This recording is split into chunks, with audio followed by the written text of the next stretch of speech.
Di hari pertama masuk kerja pasca libur panjang cuti bersama Idul Adha, tim penjatuhan hukum disiplin Pemkot Palembang mendapati 6 orang pegawai di Mall Pelayanan Publik MPP dari beberapa dinas ini belum masuk kerja atau bolos sesuai dengan jadwal.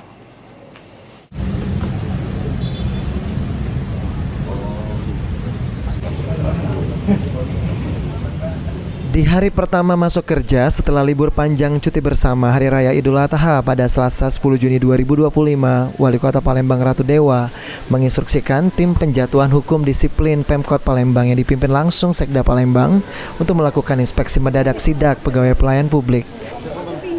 Jika terdapat pegawai baik PNS maupun P3K yang bolos, pegawai yang bersangkutan akan dipanggil tim penjatuhan hukum disiplin untuk klarifikasi.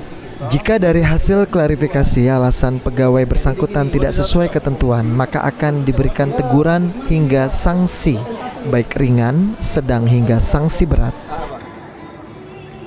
Ini kita libur hampir 4-5 hari ya, 5 hari, tempoh hari jangan sampai ada yang bolos lagi. Tetapi kalaupun masih ditemukan, kita minta ada klarifikasi.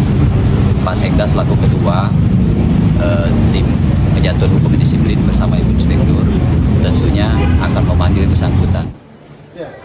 Usai sidak, Sekda Palembang Aprizal Hashim mengatakan beberapa titik dilakukan sidak seperti Mall Pelayanan Publik MPP hingga kantor Camat Pelaju.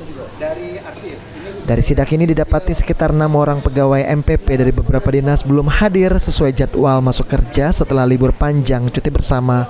Untuk itu pegawai bersangkutan akan dipanggil untuk dilakukan klarifikasi. Segera memanggil yang bersangkutan untuk klarifikasi, dan kalau memang dia tidak terbukti dan melaksanakan tidak masuk pada hari ini, dan mereka akan kami kenakan hukuman ringan, berat maupun sedang bagi ASN tersebut. Ada berapa Pak di PTSP tadi? Ada 6 ya, ada 6 dari karena pelayanan ya di PTSP itu karena pelayanan, jadi semua dinas ada di situ. Bukan hanya disiplin masuk kerja, sidak ini juga untuk memastikan mulai dari kerapihan hingga tugas pokok dan fungsi para pegawai. Shandi Pratama, PAL TV.